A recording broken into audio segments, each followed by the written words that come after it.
I'm going to show you how you can use masking fluid to make it easy to keep your watercolors clean and inside the lines.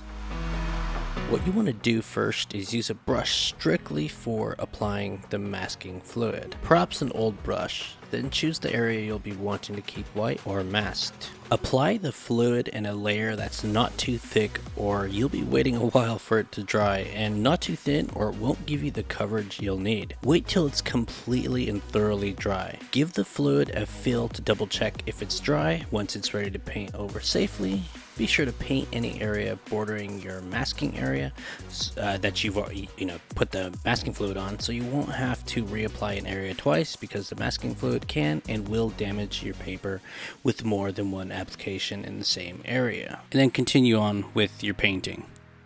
Now, the masking fluid is not supposed to be on that paper for hours and hours, because I believe it can choose to stick too much onto the paper, and it may rip maybe certain types of paper.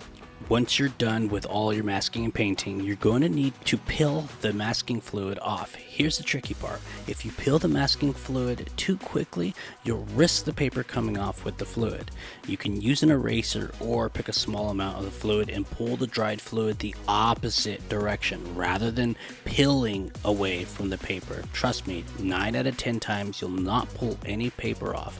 But if you roll or peel toward the fluid, 6 out of 10 times you're going to rip the paper. You can choose to mask an area you've already painted prior, but know some color will always come away with the dried fluid. If you choose to use the eraser method, you have to make sure to erase your areas at a slow and steady pace. And again, pull the fluid away instead of peeling it over the paper. One last important detail is to always let your wet paper and fluid dry thoroughly before you move forward. And to just reiterate, yes, you can pull up a little bit of that dried fluid with an eraser, and you can go ahead and peel again the opposite way. And always, when you pull the masking fluid off, you're going to be pulling it the opposite direction. Stretch it off and it will come off. But if you peel it away, it's always going to come off improperly, like you see in this example here.